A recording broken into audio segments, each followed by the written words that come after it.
2020년이 시작된 지 340일이 지났습니다. 여러분 오늘까지 340일을 열심히 달려오셨습니다.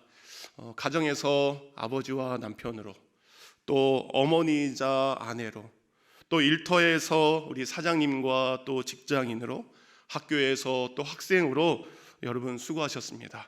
우리 340일 동안 각자의 자리에서 열심히 일한 옆에 분에게 격려할까요? 그동안 수고하셨습니다.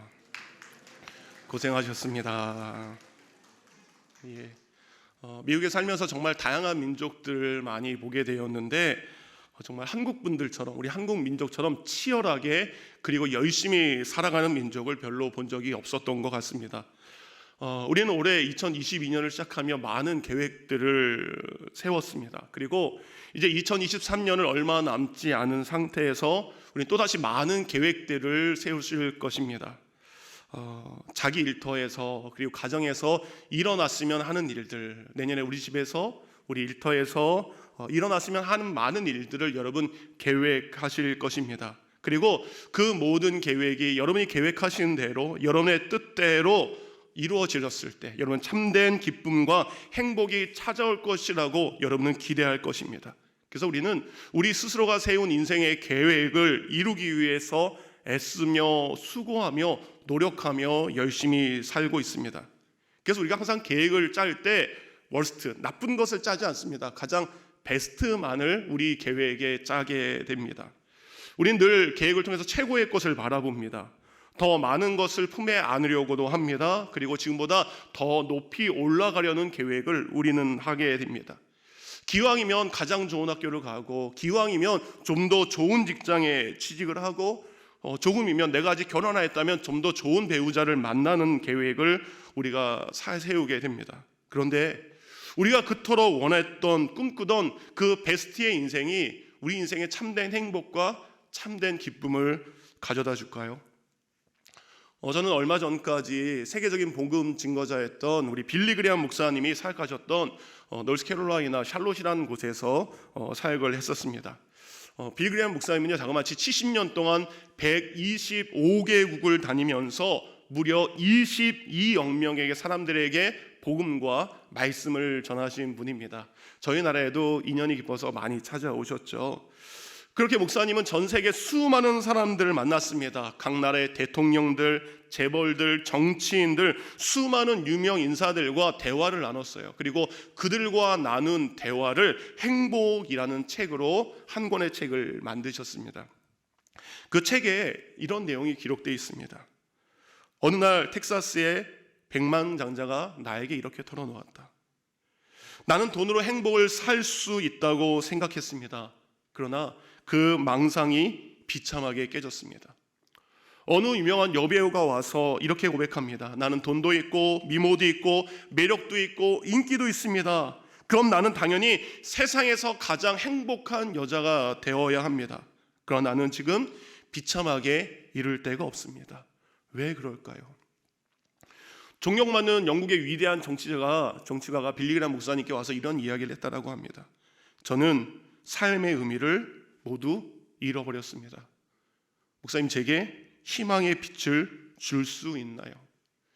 여러분, 이분들은 모두 우리의 부러움의 상징이고 우리 희망의 대상이 되기에 충분한 사람들입니다. 우리는 이렇게 이야기할 수 있죠. 내가 저 사람처럼만 된다면, 내가 저렇게 살 수 있다면 나는 행복할 텐데 라고 말할 것입니다. 그런데 정작 그들은 이야기합니다. 난 행복하지 않습니다. 나는 지금 행복하지 않습니다. 나는 지금 불행한 인생을 살고 있습니다. 그들은 모두 우리가 꿈꾸는 베스트의 인생을 살고 있는데 정작 그들은 행복하지 않다라고 고백하며 살고 있습니다. 그들은 모두 우리가 계획하고 꿈꾸던 것을 이룬 사람들입니다. 하지만 그들에게는 그들의 인생의 참된 기쁨과 감사와 행복도 누리지 못하고 있습니다. 하지만 오늘 저희가 읽은 시편 139편을 보면 다윗이 자신의 인생을 돌아보며 하나님 앞에 감사의 고백을 하는 것을 볼 수 있습니다. 다윗은 하나님께서 자신에게 했던 일들을 생각하며 그분께서 하신 모든 일들이 얼마나 보배로운지 감사하며 찬양하고 있습니다. 저희가 읽었던 14절을 제가 우리말 성경으로 좀 더 쉽게 읽어드립니다. 내가 주를 찬양합니다. 주께서 나를 경이롭게 멋지게 지으셨습니다. 주의 작품은 정말 놀랍습니다. 내 영혼이 너무나 그것을 잘 알고 있습니다. 다윗은 자신을 보고 놀랍니다. 내가 어떻게 이런 사람이 되었지? 내가 어떻게 이런 삶을 살 수 있게 되었지? 다윗은 자신을 이렇게 멋진 사람으로, 경이로운 사람으로 만드신 그분이 바로 하나님이심을 그는 고백을 하고 있습니다. 나를 이렇게 멋지게 만드신 하나님, 그 하나님을 찬양하는 것입니다. 옆에 분에게 이야기할까요? 당신은 멋진 하나님의 사람입니다. 옆에 아무도 없으면 혼자 스스로가 스스로에게. 그런데 여러분, 다윗이 이런 이야기를 할 정도로 그의 삶이 평탄하고 형통한 것은 아니었던 것을 알 수 있습니다. 11절이 이렇게 되어 있습니다. 흑암이 반드시 나를 덮고 나를 두른 빛은 어둠이 되리라. 세 번역이 이렇게 이야기합니다. 어둠이 와락 나에게 달려들어서 나를 비추던 빛이 밤처럼 되었습니다 라고 이야기해요. 다윗은 수많은 날을 광야의 어두운 밤 속에서 보내야 됐습니다. 목숨을 부지하기 위해서 사람들 앞에서 침을 흘리며 미친 사람 흉내를 내기도 했습니다.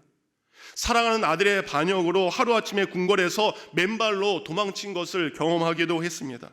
하지만 다윗은 이 모든 일들이 하나님께서 자신을 경이롭게 그리고 멋진 하나님의 사람으로 만들기 위한 하나님의 일이었음을 그는 고백을 하고 있는 것입니다.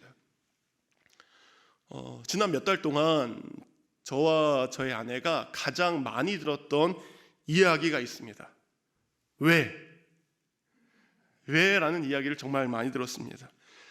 미국에 있는 분들한테는 왜 미국에서 한국으로 가시나요? 라는 이야기를 들었고, 한국에 계신 분들한테는 왜 한국에 오셨습니까? 라는 이야기를 제일 많이 들었습니다. 어떤 분이 또 이런 이야기합니다. 안정된 담임 목회를 내려놓고 어려움도 많고 일도 많고, 제가 늘 사랑교회 오니까 일이 정말 많습니다. 일도 많은 교회에 부목사 사역으로 왜 하려고 합니까? 정말 이 왜라는 이야기를 가장 많이 들었습니다. 당사자인 제게 묻지 못한 분들은 저랑 친한 분들에게 전화를 했어요. 친한 목사님들한테 전화해서 혹시 그 목사님 사고 쳤니? 혹시 그 문제? 혹시 저 문제? 여러분, 그럴 때마다 저 아내가 이렇게 이야기를 합니다. 솔직히 이야기합니다. 아닙니다. 하나님께서 말씀하셔서 왔습니다. 하나님께서 가라 하셔서 왔습니다. 대부분의 사람들이 우리 늘사랑교회 성도님들처럼 아멘하지 않습니다. 이 말을 있는 그대로 받아들이지 않습니다. 다시 한번 말씀드립니다. 하나님께서 저희 부부를 늘사랑교회로 와서 우리 해성국을 섬기는 것, 우리 빌린 마을과 디모데 마을을 섬기게 하신 것은 정말 그도록 할 수 있도록 인도하시는 분은 하나님이심을 고백합니다. 누가 물어보시면 사고가 아니라고, 사고 친 게 아니라고 꼭 이야기해 주시기 바랍니다. 저희 부부가 이렇게 고백할 수 있었던 것은 오늘 다윗이 그렇게 고백할 수 있도록 만들어 가셨던 그 하나님처럼 저희 부부가 이런 고백을 할 수 있도록 만들어 가신 하나님의 전적인 은혜가 있었기 때문입니다. 그래서 원래는 오늘 큐티 부분을 따라 설교를 해야 되는데 여러분에게 부족하지만 한 사람이 살아왔던 삶의 이야기지만 그 삶의 이야기 속에 함께 하신 하나님의 이야기를 잠시 나누려고 합니다. 사람의 이야기를 듣지 마시고 부족한 사람을 인도하신 그 하나님의 이야기로 들어주셨으면 좋겠습니다. 여러분, 저를 다 보고 계시네요. 제가 잘생겼습니까? 못생겼습니까? 우리 늘사랑교회는 늘 은혜가 많습니다. 제가 잘생기진 않았습니다. 그런데 많은 분들에게 참 선하게 생겼다라는 말을 좀 들었습니다. 뭐 동의를 하실 수도 있고 동의를 안 하실 수도 있습니다. 그런데 저를 보시면 제가 잘생긴 얼굴은 아닙니다. 제가 어느 날 아내한테 그 신혼 초창기 때 아내한테 물었어요. 내가 어떻게 생겼어요? 라고 묻자 아내는 일말의 고민도 없이 산적처럼 생겼어요 라고 이야기를 했습니다. 맞습니다. 저는 정말 산적처럼 생겼던 사람입니다. 그런데 하나님께서 산적처럼 생긴 저의 삶을 이렇게 인상 좋은 얼굴로 바꿔주셨습니다. 제 삶에 하나님의 은혜가 더해지니까 제 얼굴의 인상까지도 하나님께서 바꿔주셨기에 저는 아침마다 거울을 볼 때마다 제 모습에 만족하며 행복하게 살고 있습니다. 그런데 여러분, 실은 제가 자라는 환경은 이렇게 좋은 인상을 가질 수 있는 얼굴은 아니었습니다. 저희 아버님은 7살 때 저희 3남매가 있습니다. 그리고 어머니가 계신데 7살 때 다른 분을 만나시면서 저희 3남매와 어머니를 버리셨습니다. 그러면서 저희 어머니에게 저희 3남매를 고아원에 갖다 버려라 라고 하셨어요. 그때 저희 어머니의 나이가 37살이었습니다. 37살에 3남매를 서울에서 키우는 게 쉽지 않으셨습니다. 그래서 어머니께서 하신 것이 포장마차를 하셨어요. 그때 저희가 살던 곳이 미아리 고개였습니다. 단장의 미아리 고개에 그 고개에 니아카에다가 포장마차를 만들어 주셔서 37의 어머니는 늦은 노후에 니아카를 끌고 내려오셨고 저녁 늦은 시간에 그 무거운 니아카를 끌고 또 올라가셔야만 됐습니다. 밖에서 노점을 하시는 거기 때문에 한 달에 반 이상은 이 노점 장사가 불법이기 때문에 경찰에 잡혀가셨어요. 그래서 한 달에 반 이상은 차가운 유치장 바닥에서 어머니는 주무셔야만 했습니다. 어머니가 이렇게 살다 보니까 제가 당시 초등학교 때였는데 너무 속상해서 그날도 어머님이 잡혀가신 거예요. 너무 속상해서 초등학교짜리가 편지를 썼습니다. 누구한테 썼을까요? 대통령한테 썼습니다. 제가 그때 하나님을 안 믿었기 때문에 대통령한테 썼습니다. 그 당시 대통령께서 전 어떤 대통령이셨는데 우리 어머니 좀 그만 잡아가라고 편지를 썼던 기억이 나기도 합니다. 가정 형편이 이렇다 보니까 1살 많은 누나는 누님대로 2살 어린 남동생은 남동생대로 오랜 방황의 시간을 보내야만 했습니다. 늘 저녁에 저는 혼자 밥을 먹어야 됐고 내성적인 성격이었기 때문에 친구도 별로 없었습니다. 이런 환경은 저를 행복보다는 불행한 삶으로 한 걸음 한 걸음 저를 몰아가고 있었습니다. 당연히 꿈도 없었고 당연히 소원도 없었습니다. 하지만 불행의 절벽으로 가고 있는 저의 삶을 예수님께서 찾아오셔서 벼랑 앞에서 저를 막아주셨습니다. 중학교 2학년 때 교회 수련회라는 것을 처음 가게 되었습니다. 그리고 그 수련회 마지막 날 저를 버린 육신의 아버님 대신 저를 버리지 않는 영원한 하나님께서 저의 영원한 아버지가 되어 주셨습니다. 하나님이 저의 아버지가 된 순간 그때까지 살아왔던 인생의 모든 것들을 정말 파나로처럼 회개하게 되더라고요. 오랜 시간 회개한 다음에 그때 참 기쁨을 얻게 되었습니다. 그렇게 신앙생활을 시작했는데 고등학교 1학년 때 진로를 위해서 기도하게 됐어요. 그 당시에 가정 형편이 어려웠기 때문에 빨리 돈을 벌 것인가 아니면 대학교를 진학할 것인가, 내가 어떤 인생을 살아가야 되나. 마침 다녔던 교회 목사님 사모님께서 제처럼 100일 동안 함께 기도하자. 그래서 매일마다 밤에 가서 기도해야 됐을 때 하나님께서 제게 너무나 놀라운 일을 꿈으로 보여주셨고 환상으로 보여주셨습니다.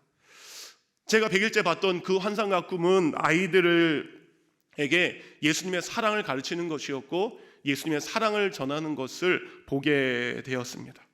처음으로 꿈이라는 것이 생겼습니다. 그리고 교회에 다니면서 얼굴도 웃음이 넘쳤습니다. 늘 혼자였던 제게 많은 교회 친구들이 생겼습니다. 그런데 저희 집의 환경은 달라진 것이 아무것도 없었습니다. 어머니는 여전히 포장마차를 하셔야 됐고 누님과 남동생은 여전히 방황의 시간을 보내야만 했습니다. 그런데 하나님이 저의 아버지가 된 그 순간, 예수님이 제게 꿈을 그 순간 저는 저의 삶을 원망하지 않았습니다.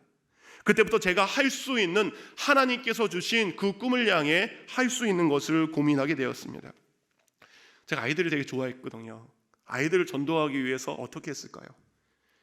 아이들에게 시선을 끌어야 되죠. 삐에로 복장을 사모님이 주시더라고요. 삐에로 복장을 입었습니다. 고등학교 1학년짜리가. 그리고 얼굴에는 이렇게 분장을 하고 놀이터와 시장을 다니면서 아이들에게 전도하기 시작했습니다. 고등학교 1학년 아이가 그때부터 율동 교사를 했습니다. 여러분, 제가 율동을 상당히 잘합니다. 몸은 이렇지만 잘 했었습니다.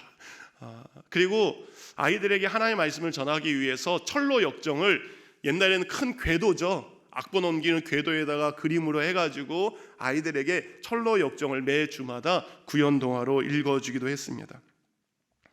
오늘 다윗은 1절과 2절에 이렇게 고백했습니다. 여호와여, 주께서 나를 살펴보셨으므로 나를 아시나이다. 2절 고백합니다. 주께서 내가 앉고 일어섬을 아시고 멀리서도 나의 생각을 밝히 아십니다.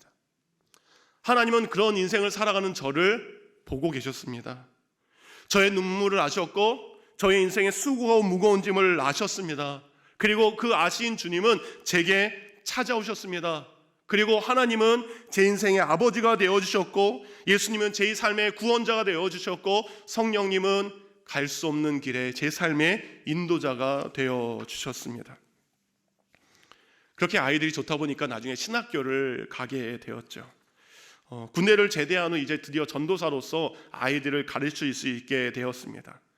이제 전도사로서 처음으로 이제 교육 전도사로 사역을 해 가야 되는데, 당시에 많은 신학교에 온 친구들이 경제적으로 굉장히 어려웠습니다. 그러니까 등록금을 줄 수 있는 교회, 사례비를 그래도 조금 더 챙겨줄 수 있는 교회로 많이 나가기 시작했었을 때, 하나님께서 저에게 그런 길을 열어주지 않았습니다. 하나님께서 제게 빛이 정말 전혀 들어오지 않는 지하 개척교회로 인도하셨습니다. 당시 저는 어머니에게 대학 첫 번째 등록금만 제가 받았고요. 그 뒤로부터는 제가 건설 현장을 다니고 여러 가지 일을 하면서 등록금과 생활비를 벌어야만 됐습니다. 저 또한 등록금이 필요했고 더 많은 사례비가 주는 교회가 필요했습니다. 근데 이 일을 가지고 기도원에 갔어요. 기도원에 가서 부르짖는 그 순간 하나님께서는 제가 그 빛이 들어오지 않는 지하 개척교회에 가서 하나님의 뜻에 따라서 사역하는 것이 너무나 분명한 하나님의 뜻인 것을 응답해 주셨습니다. 그래서 눈에 보이는 사례비가 아니라 하나님의 부르심에 따라갔을 때 하나님은 제 인생의 가장 큰 선물을 그곳에서 주셨습니다. 아름다울미, 착할선, 이름하여 박미선이라는 이름을 가진 저의 아내를 그 지하 개척교회에서 하나님은 만나게 해 주셨습니다. 그렇게 주일학교 사역을 그곳에서 할 때 아이들에 대해서 조금 더 알고 싶었어요. 그래서 아이들에게 좀 더 자세히 알고 싶어서 어린이집 교사들이 가는 곳에 가서 공부하기 시작했습니다. 그 당시에 99%가 다 여성분이었고 저 홀로 남자였습니다. 그래도 아이들을 좀 더 이해하고 싶어서 그곳에 가서 배우고 있고, 그 일이 계기가 되어서 나중에 한 달에 사례비 40만 원 받던 전도사가 하나님의 놀라운 은혜로 원생 120명이 되는 어린이집의 원장으로 하나님께서 축복의 은혜로 변경시켜 주셨습니다. 40만 원을 받던 맨손의 무일푼 전도사에게 이런 정말 놀라운 큰 은혜를 주신 하나님의 은혜가 너무 감사했습니다. 그래서 그때부터 하나님께서 주신 물질의 10의 2조를 교회에 드렸어요. 그 10의 1조를 선교사님들에게, 또 10의 1조를 어려운 이웃들에게, 그래서 모든 수익의 10의 4조를 하나님께 드리기 시작했습니다. 그렇게 6년을 섬기던 어느 날 교회에서 제가 앞에서 찬양 인도를 잘 못하는데 찬양하고 있을 때 마음에 이런 감동을 주시더라고요.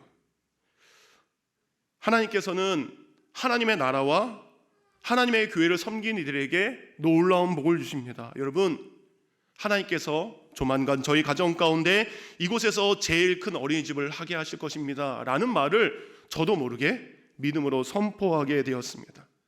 정말 이 고백을 한 지 얼마 지나지 않아서 어떤 장로님들로부터 구성된 회사에서 연락이 왔습니다. 본인들이 해야 될 비즈니스가 있는데 수원부터 인천까지 인공위성 사진을 보고 가장 마땅한 곳을 찾았는데 바로 그 땅이 그 당시 저희 장모님이 가지고 있었던 그 땅이 가장 적합한 땅이다라는 연락이 왔어요. 근데 실은 그 땅은 버려진 땅이었습니다.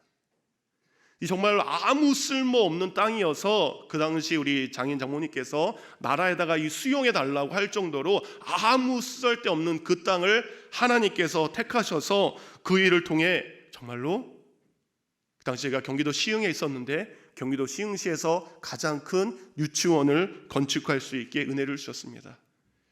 그래서 많은 아이들이 왔어요. 그 당시 원생이 저희가 미국 가기 직전에 270명의 아이들이 함께 뛰놀면서 기쁨으로 그 아이들을 섬길 수 있었습니다. 그리고 그것을 하면서 목회자 자녀들에게는 전혀 원비를 받지 않고 그들을 섬길 수 있었고요. 그리고 많은 분들의 부모님들에게 예수님을 전할 수 있는 놀라운 은혜를 주셨습니다.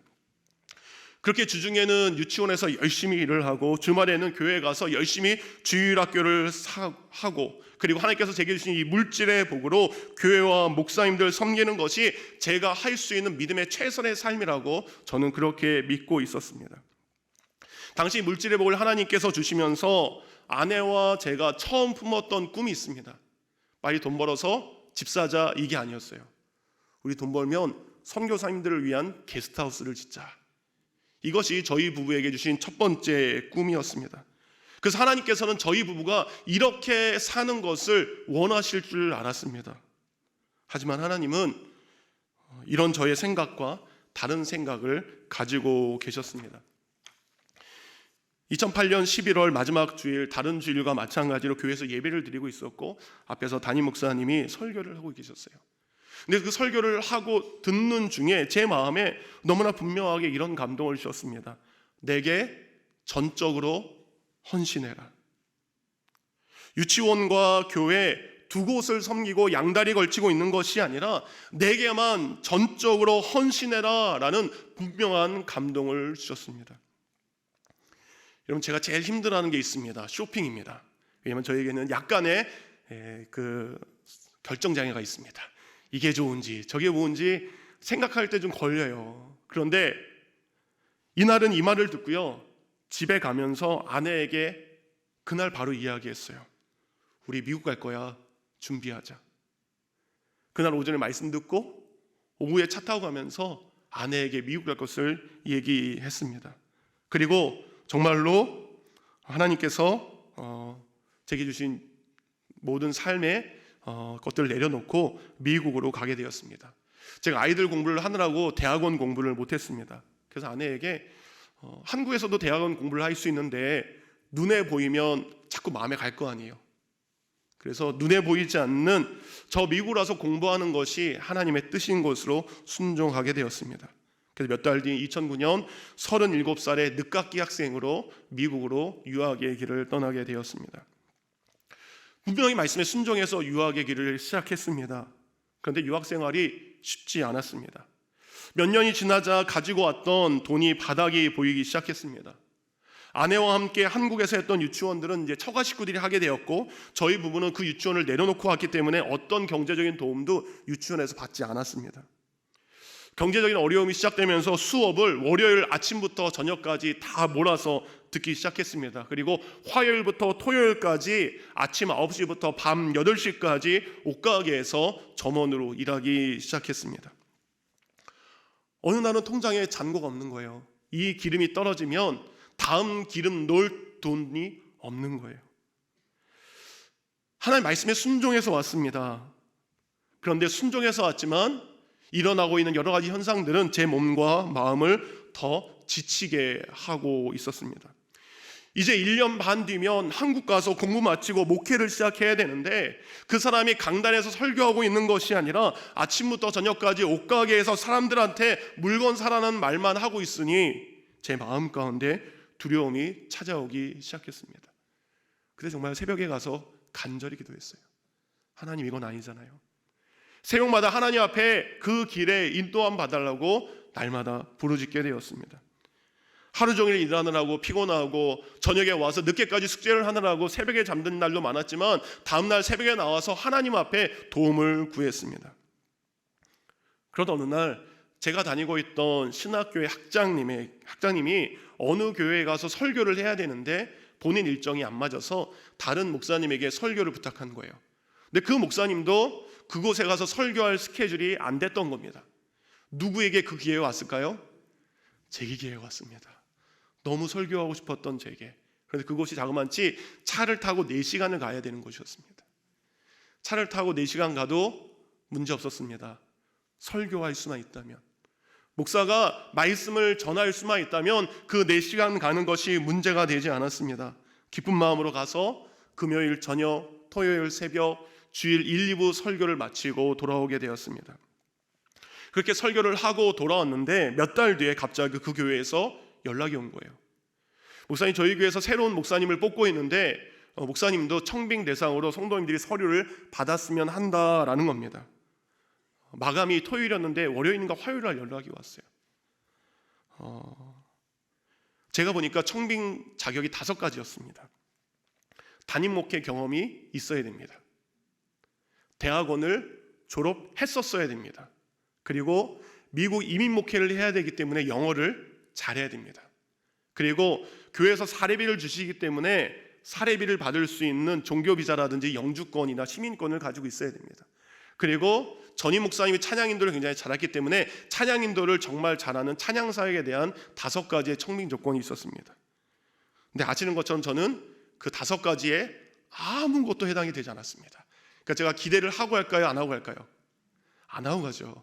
그냥 한 번 더 설교하러 간다. 그리고 아내랑 딸들 둘이랑 오래간만에 가족여행 간다. 왜요? 먹여주죠, 재워주죠, 사례비도 주죠. 그런 마음으로 설교 한 번 더 하려고 부담 없는 마음으로 가게 되었습니다. 그렇게 설교를 하고 내려오는 길에 집에 거의 도착할 때쯤에 그 교회에서 연락이 온 거예요. 목사님이 저희 교회 담임 목사가 되셨습니다. 그 연락을 받고 저희 아내는 1시간 동안 울었습니다. 왜요? 저나 아내나 이민교회 담임 목회를 하기 위해서 준비한 것이 아무것도 없었기 때문입니다. 아내는 정말 어떻게 하며 내내 울었고요. 맨날 주일학교 설교 10분만 하던 제가 이제 작년 목회, 그것도 담임 목회를 해야 된다는 것은 제게 기쁨이 아니라 제게 엄청난 부담으로 다가올 수밖에 없었습니다. 대부분의 이민교회가 어려움이 있듯이 부임하게 된 교회도 어려움이 있었습니다. 전임 목사님과 성도들 사이에 갈등이 있어서 성도들이 투표를 해서 전임 목사님을 내보내게 했던 교회입니다. 그렇다 보니까 대부분의 성도가 교회를 떠났고 남아있는 성도들도 얼마 되지 않은 그 교회에서 사역을 시작하게 되었습니다. 이 상황에서 할 수 있는 게 무엇이었을까요? 정말 기도밖에 나오지 않았습니다. 화요일부터 토요일까지 매일 새벽 설교를 해야 됐습니다. 수요예배, 금요기도회, 주일 1, 2부 수없이 많은 설교를 해야 됐습니다. 그 목회를 시작하면서 하나님께 기도할 때 하나님께서 제게 주신 목회의 비전, 목회의 철학과도 같은 한 문장이 생각나게 하셨어요. 무릎과 섬김으로 나아가라. 그렇게 처음 담임 목사로 취임하면서 하나님께서 주신 이 말씀을 가지고 무릎과 섬김으로 10년 동안 사역할 수 있게 해 주셨습니다. 그렇게 새벽과 저녁에 기도했을 때 정말 하나님의 전적인 은혜로 하나님께서 보내주신 그 교회가 건강한 교회로 성장하게 되었고, 아이부터 어른까지 거의 300명에 달하는 성도로 성장하게 하나님께서 은혜를 주셨습니다. 처음 갔던 때부터 교회 재정이 20배 이상 늘었어요. 그리고 그 재정으로 30%를 선교에 이웃 섬기는 데 사용할 수 있는 건강한 교회로 하나님께서 인도해 주셨습니다. 8명의 협력 목사님들과 동역하는 목사님들이 있었고, 함께 동역했던 3분의 부부교육자들은 담임 목회로 나갈 수 있는 은혜의 길로 또 인도해 주셨습니다. 그런데 왜 왔을까요? 지난 6월 우리 송호철 담임 목사님께서 LA 전체 한인 침례교 총회가 있었을 때 몇 달 전부터 연락을 하셨어요. 같이 밥 먹죠. 예, 제가 밥 먹는 자리 좋아합니다. 그래서 목사님 제가 가실 때 너무너무 좋았어요. 목사님이 그 부임하기 1년 전에 우리 늘사랑 교회로 가게 되었다는 얘기를 듣고 너무너무 기뻤습니다. 그래서 1년 만에 목사님 만나서 식사한다라는 생각을 가지고 목사님을 만나게 되었습니다. 그렇게 목사님을 만나게 됐는데 저는 밥만 먹는 자리인 줄 알았습니다. 그런데 목사님께서 뜬금없이 이런 이야기를 하셨어요. 같이 늘사랑교회에서 사역했으면 좋겠습니다. 당시 제 입장에서는 그 말씀에 아멘입니다 받아들일 수 없었습니다. 그런데 하나님께서 저보다 저희 아내에게 먼저 이것이 하나님의 뜻인 것을 깨닫게 하셨습니다.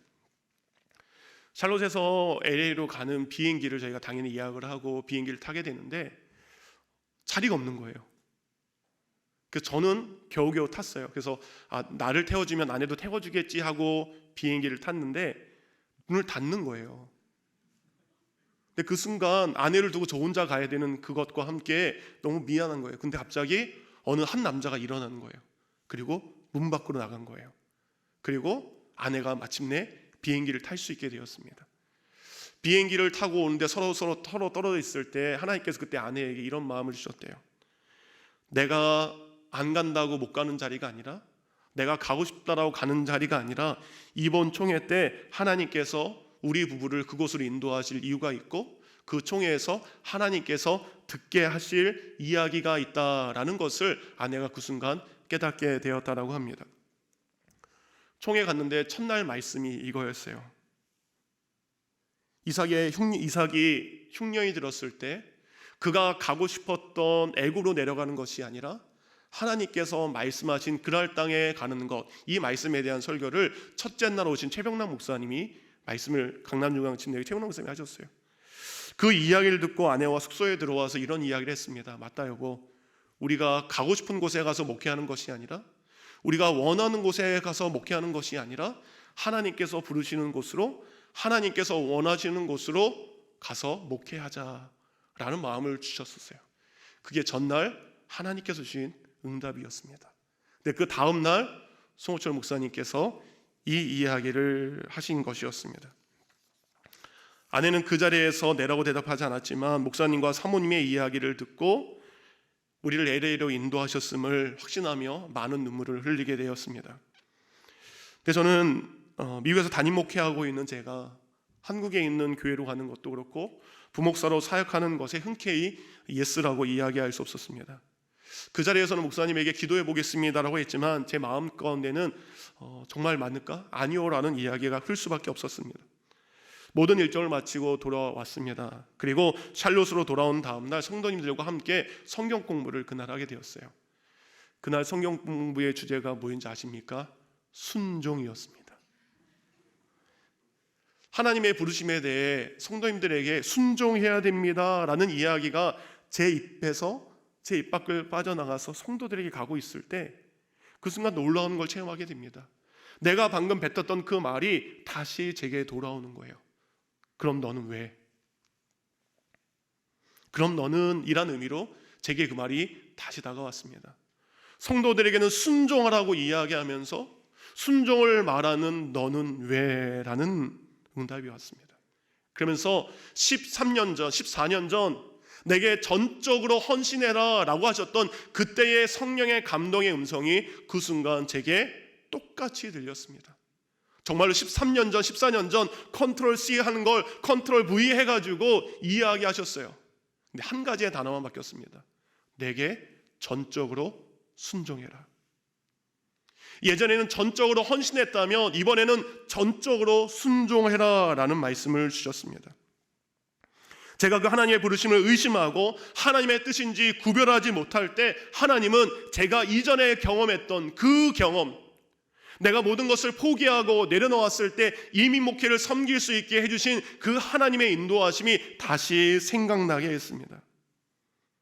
그래서 저는 이 모든 일이 하나님께서 행하신 것을 깨닫고 그리고 순종하게 되었습니다. 처음에 미국을 떠나면서 저와 저의 아내가 꿈꿨던 꿈이 있었습니다. 우리가 미국에서 공부를 마치면 시골 교회에 가서 조그맣게 어린이집 공부방을 차려서 목회하자라는 꿈이 있었습니다. 근데 하나님은 저희 생각과 다르게 이민교회로 인도하셨습니다. 이제는 안정된 이민교회에서, 이제는 건강한 교회에서 하나님이 원하시는 교회를 만들어가는 것이 하나님의 뜻인 줄 알았는데 하나님은 또다시 하나님의 또 다른 뜻으로 저희 가정을 우리 늘사랑 공동체로 인도해 주셨습니다. 샬롯 열린교회 담임 목사로 갈 때 하나님께서 왜 부르셨는지, 왜 그 길로 인도하셨는지 그때는 몰랐습니다. 마찬가지입니다. 지금 무슨 일을 위해서, 어떤 일을 위해서 저희 부부를 늘사랑 공동체로 부르신지 지금은 정확하게 모르겠습니다. 하지만 하나님은 언제나 오르셨습니다. 하나님은 언제나 저의 삶 가운데 가장 좋은 곳으로 인도해 주셨습니다. 그것을 신뢰하기에 오늘 이 자리에 서 있습니다. 오늘 다윗은 17절, 18절 이렇게 고백합니다.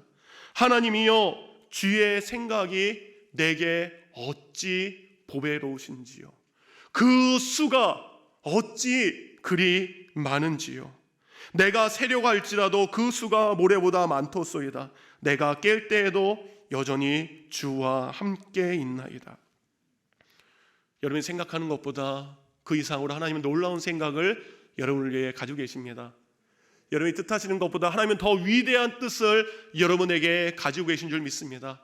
여러분은 이 방법으로 살고 싶지만 하나님은 우리가 해야 할 수 없는 수많은 방법으로 여러분을 위해 일하고 계시는 줄 믿습니다. 내가 원하는 최고를 꿈꾸는 그것을 이루기 위해 사는 삶이 아니라 하나님의 뜻과 하나님의 생각과 그분의 인도하심을 구하시기 바랍니다. 왜냐하면 하나님이 우리보다 우리를 더 사랑하십니다. 나보다 나를 더 잘 알고 계십니다.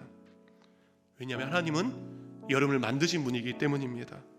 하나님은 여러분을 만드시기에 여러분을 가장 많이 알고 계시고 여러분을 가장 깊이 이해하고 계신 분입니다.